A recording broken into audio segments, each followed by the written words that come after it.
L'appel des mondes distants, le début de la grande aventure interstellaire de la famille Lyrion. Salut les amis! Avant de continuer, aimez la chaîne, abonnez-vous et laissez vos impressions à la fin, vous y apprendrez plein de choses passionnantes. Premier chapitre de la saga, des mondes au-delà de l'horizon, là où l'univers lui-même appelle. Une famille de rêveurs d'étoiles se rend là où naissent de nouvelles civilisations.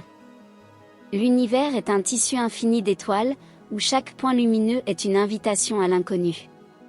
Toute créature vivante, où qu'elle soit née, a au moins un jour rêvé d'ouvrir les frontières du familier et de voir ce qui se cache derrière l'horizon scintillant.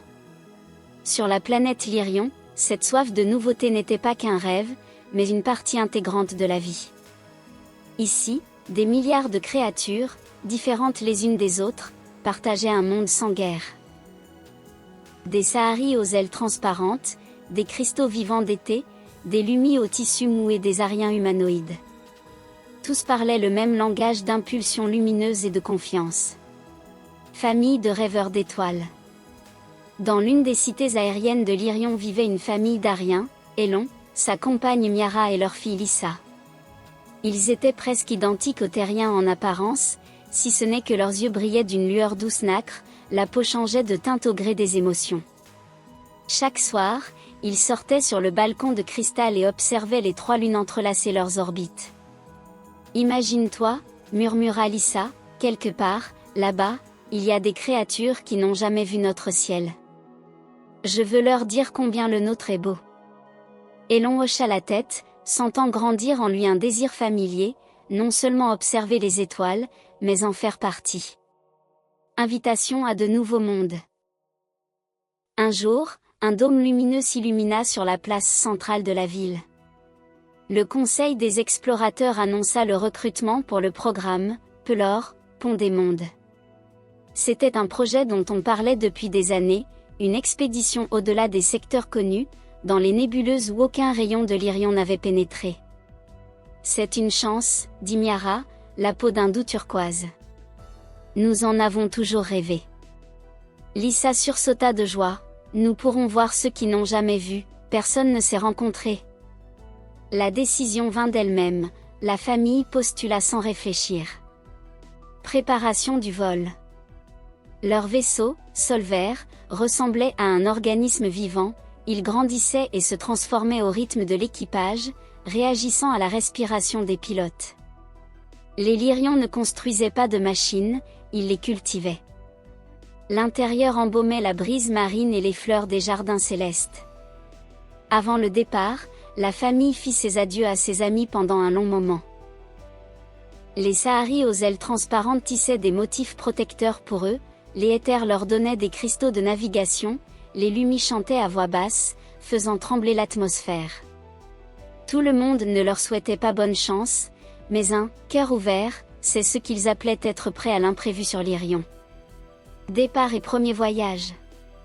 Lorsque Solver s'éleva au-dessus du triple horizon, trois lunes les illuminaient simultanément de leur lumière. Des ondes gravitationnelles écartèrent doucement le vaisseau de sa planète natale, et une obscurité infinie s'ouvrit devant eux, parsemée de milliards de possibilités. Elon sentit sa peur disparaître, devant eux. C'était un océan de rencontres, chacune pouvant changer le destin non seulement de leur famille, mais de tout Lyrion. Rêve en route. Pendant des semaines, ils planèrent entre les étoiles. Miara écrivit des journaux intimes, Lissa collectionna des images de nouvelles constellations.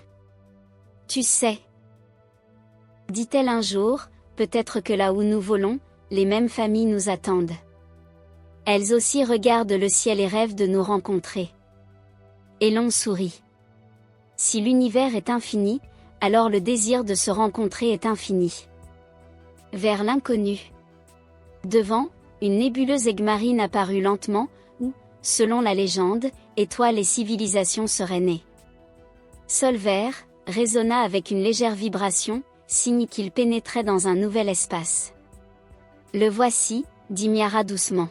« Notre premier nouveau monde. » La famille se tenait fermement la main. Elle n'avait pas peur. Après tout, la découverte principale avait déjà eu lieu. L'univers répond à ceux qui sont prêts à chercher. Un long voyage et la première rencontre. Les mois vacillaient comme de courts rêves. Solver glissait dans l'obscurité, captant la lueur de nouvelles constellations dans sa coquille vivante. La famille avait depuis longtemps appris à distinguer le souffle du vaisseau et à comprendre son humeur, lui aussi attendait le moment de la découverte. Un jour, Lisa se réveilla avant tout le monde et remarqua une douce lumière sur l'écran. Ce n'était pas une étoile, la lumière semblait chaude, comme le souffle d'une créature vivante. « Papa, maman, regardez !» Sa voix tremblait de joie. L'horizon s'ouvrit lentement devant eux. Des profondeurs de la nébuleuse, une planète surgit, toute d'une lumière aigmarine, avec des anneaux scintillants de rose et d'or. L'atmosphère rayonnait, comme pour accueillir des invités. Elon serra involontairement les mains de Miara. « Nous l'avons trouvé », murmura-t-il. Le monde qui nous appelait. En attendant une nouvelle histoire, nous allons apprendre comment. Solver ralentit doucement, comme s'il voulait profiter du spectacle. Les capteurs indiquèrent, l'atmosphère est propice à la vie. Quelqu'un vit ici, dit Miara, et sa peau s'illumina d'un violet joyeux. Peut-être nous attendent-ils déjà, ajouta Lisa. Devant eux se trouvait la planète dont ils rêvaient, sans en connaître le nom. La famille se tenait la main et sentait, leur voyage ne faisait que commencer. De nouvelles rencontres, de nouveaux amis, peut-être des civilisations entières, tout cela les attendait derrière les anneaux brillants. Et l'univers sembla lui sourire en retour. Merci de votre attention, attendez la suite de l'histoire, et n'oubliez pas de marquer notre travail d'un « j'aime » et de vous abonner.